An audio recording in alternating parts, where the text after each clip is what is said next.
अस्सलामुअलैकुम, क्या हाल है जी। उम्मीद है खैरियत से होंगे। आज हम सेक्शन 155 के हवाले से डिस्कशन करने लगे हैं, जो कि डील करता है रेंटल पेमेंट्स के हवाले से। जो विदहोल्डिंग करनी है, किस तरीके से करनी है, कौन करेगा, किसके पास अथॉरिटी है, बल्कि किसके लिए रिस्पॉन्सिबिलिटी है। अथॉरिटी तो क्या है, ये एक रिस्पॉन्सिबिलिटी है। लेकिन सबसे पहले हमें समझना चाहिए कि यूजुअली होता क्या है जब हम रेंटल पेमेंट्स रिसीव करते हैं। रेसिपिएंट के पॉइंट ऑफ व्यू से चीजें कैसे काम करती हैं, फिर मैं आपको थोड़ा सा समझाता हूँ, क्योंकि हर बंदे को विद होल्डिंग का आइडिया नहीं होता। हो सकता है वो थोड़ा सा परेशान हो जाए। एक बंदा है जिसके लिए रेंटल इनकम, वो अमाउंट लिख देते हैं हम 2.4 मिलियन, क्योंकि हम इसी पे बात करेंगे। 24 लाख रुपए एक बंदे की रेंटल इनकम है पूरे साल की। इसके ऊपर रेट्स कौन से लगेंगे? नॉन सेलेक्ट इंडिविजुअल्स वाले। तो जनाब, इसके ऊपर जो टैक्स बनेगा वो बनेगा 410,000 अप्रोक्सीमेटली। कमी बेशी माफ कीजिएगा। तो बाकी इसके पास जो नेट बचेगा वो आपको पता है, आप खुद भी कैलकुलेट कर सकते हैं। लेकिन ये जो 24 लाख रुपए ये रिसीव कर रहे हैं ना, अब अगर इसको कोई कोई भी प्रिस्क्राइब्ड पर्सन, प्रिस्क्राइब को हम देखते हैं, यानी कि जिसकी जिम्मेदारी है विद होल्डिंग की, उसने जब पेमेंट करनी है तो क्या वो पूरी पेमेंट करेगा या वो टैक्स काट के पेमेंट करेगा? तो जनाब उसको हम देखते हैं। अब वैसे तो आपने कोई छोटी मोटी पेमेंट करनी हो, 4-5 लाख 6 लाख रुपए रेंट की, तो उसमें कोई पाबंदी नहीं है, आप कर सकते हैं। नॉर्मल करें, कोई टैक्स वैक्स नहीं काटना अदर देन कम। वरना फिर आपने इसको फॉलो करना है। देखिएगा, every prescribed person making a payment in full और part to any person on account of rent of immovable property shall deduct tax from the gross amount of rent paid। आगे rates जो है वो division 5 of part 3 of first schedule में given है। खैर जी, prescribe person को देखते हैं, यानी किसकी ये जिम्मेदारी है कि वो रेंट की पेमेंट करते हुए टैक्स काट के पेमेंट करेगा। अदरवाइज उसकी पेमेंट जो है ना वो खसारे में पड़ जाएगी, वो एक्सपेंस के तौर पे क्लेम नहीं की जाएगी। वो कहते हैं in this section prescribe person means the federal government. Federal government ने ये काम करना है कि कोई भी बिल्डिंग रेंट पे ली है, उसकी जब पेमेंट करनी है तो उसके ऊपर टैक्स विद होल्ड जरूर करना है। देन जनाब, प्रोविंशियल गवर्नमेंट है, लोकल गवर्नमेंट है, कोई भी कंपनी है, पब्लिक है, लिस्टेड है, अनलिस्टेड है, प्राइवेट है, कोई भी। देन हमारे पास क्या आता है जी? नॉन प्रॉफिट ऑर्गेनाइजेशन और a charitable institution, a diplomatic mission of a foreign state।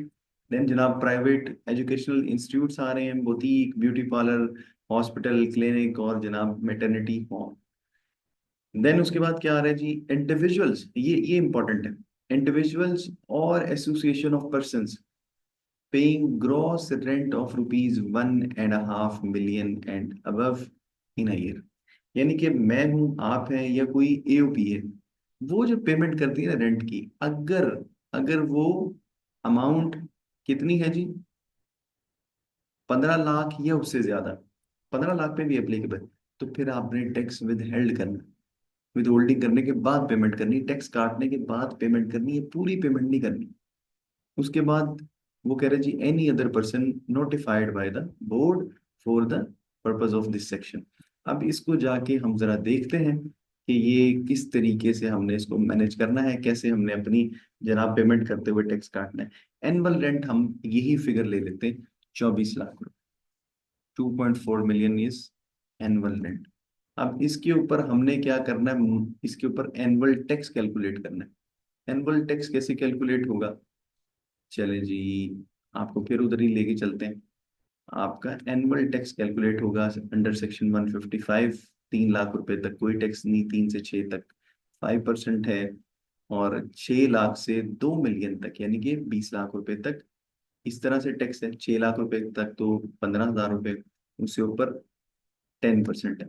फिर मोर देन 2 मिलियन, वो कह रहे हैं कि 155,000 तो 2 मिलियन तक है, और 2 मिलियन से अमाउंट जो एक्सीड कर रही है, जो कि 400,000 है, उसके ऊपर 25% है। 25% का मतलब है 4 लाख के ऊपर 1 लाख रुपया टैक्स बनेगा।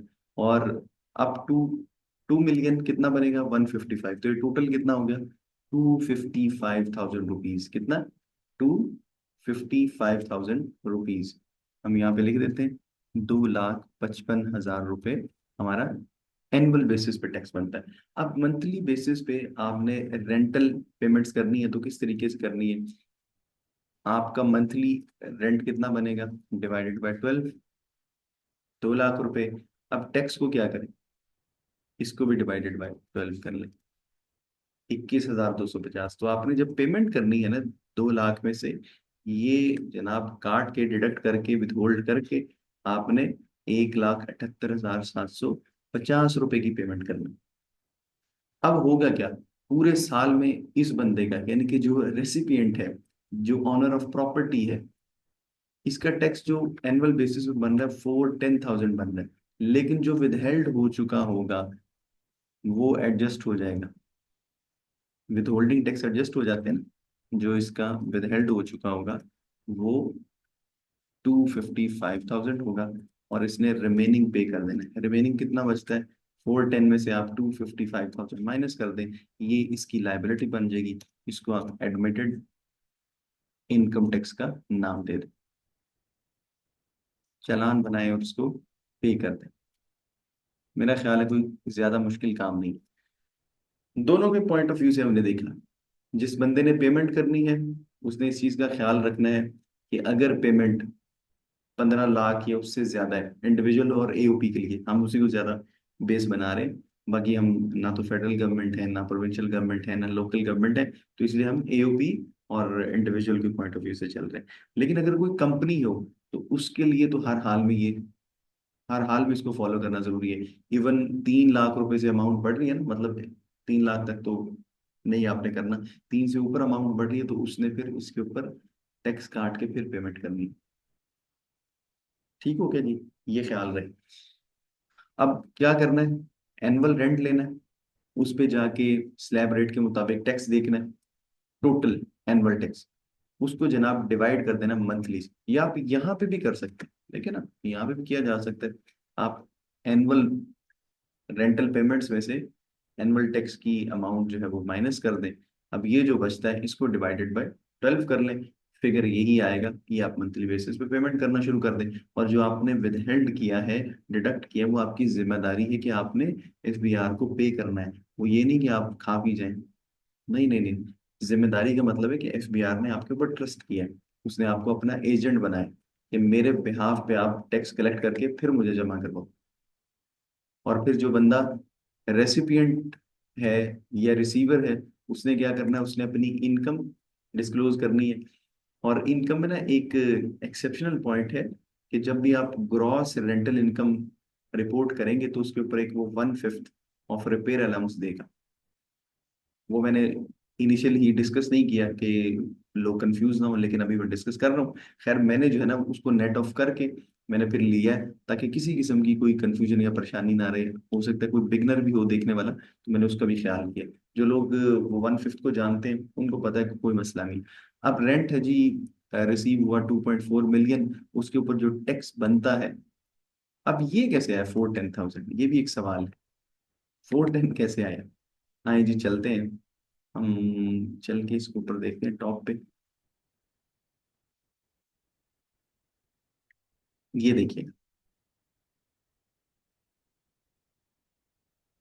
Tax rates for AOPs and non salaried person. 16 lakh से 32 लाख वाली स्लैब में हम फॉल करते हैं।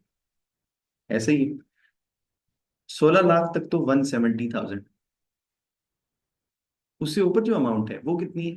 वो 8 लाख रुपए। 8 लाख रुपए के ऊपर 30% है, वो आप करें तो 240 बनता है। 240 प्लस 170, मेरा ख्याल है 410 ही बनता है। आप उसको वेरीफाई कर लीजिएगा, चेक कर लीजिएगा।